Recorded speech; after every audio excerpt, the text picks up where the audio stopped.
Kaleshwaram project case దర్యాప్తులో ఏం జరుగుతోంది? ఓవైపు కేసును సీబీఐకి అప్పగిస్తూనే మరోవైపు ఏసీబీ దూకుడు పెంచడాన్ని ఎలా చూడాలి? కేసును సీబీఐ టేకప్ చేస్తుందా లేదా అన్న డౌట్స్ రాష్ట్ర సర్కారుకున్నాయా? అందుకే ముందస్తు జాగ్రత్తలు తీసుకుంటున్నారా? ఎక్స్ట్రా ఎంతమంది అధికారులకు సంబంధించిన సమాచారం కొత్తగా వచ్చింది? కాళేశ్వరం ప్రాజెక్టు నిర్మాణ అవకతవకలపై దర్యాప్తును సీబీఐకి అప్పగిస్తూ ఇప్పటికే నిర్ణయం తీసుకుంది తెలంగాణ సర్కార్. మరోవైపు ఏసీబీలో 3 అధికారుల అవినీతిపై విచారణ కొనసాగుతోంది.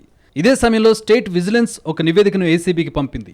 ఈ ప్రాజెక్టులో మొత్తం 33 మంది అక్రమార్కులున్నారని, వాళ్ల మీద కూడా దర్యాప్తు జరపాలని కోరింది.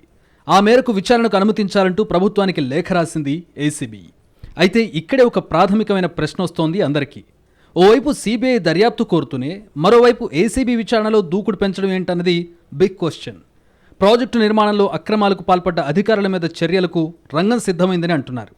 ఇప్పటికే 33 మంది అధికారులకు సంబంధించిన పూర్తి సమాచారాన్ని ఏసీబీకి ఇచ్చింది విజిలెన్స్ అండ్ ఎన్ఫోర్స్మెంట్ డైరెక్టరేట్. అవినీతిలో వాళ్ల పాత్ర ఉన్నట్లు నిగ్గు తేల్చింది. మరోవైపు ఇప్పటికే కాళేశ్వరం ప్రాజెక్టులో పనిచేసిన 3 కీలక అధికారుల మీద కేసులు బుక్ అయ్యాయి. ఆదాయానికి మించిన ఆస్తుల కేసు నమోదు చేసి దర్యాప్తు జరుగుతోంది. ఆ 3 ఆస్తులు కలిపి దాదాపు 1000 కోట్లకు పైనే ఉంటాయని తేల్చారు అధికారులు. ఈ క్రమంలోనే ఇటీవల విజిలెన్స్ కమిషన్ తన నివేదికను ఏసీబీకి పంపించింది. అక్రమాలకు పాల్పడ్డ అధికారులపై చర్యలు తీసుకోమని కోరింది. అయితే డైరెక్ట్గా ఒక డిపార్ట్మెంట్ సిఫార్సు చేస్తే ఏసీబీ కేసులు నమోదు చేయదు. అందుకే ఏసీబీ నేరుగా ప్రభుత్వానికి లేఖ రాసిందట. విజిలెన్స్ శాఖ నుంచి నివేదిక వచ్చిందని, అందులో 33 మంది అధికారుల అక్రమాలకు సంబంధించిన సమాచారం ఉందని, వాళ్లని విచారించేందుకు అనుమతించాలని కోరింది.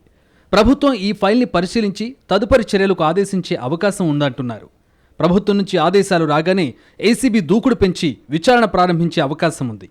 అటు సీబీఐ నుంచి ఇంకా సమాచారం రావాల్సి ఉంది.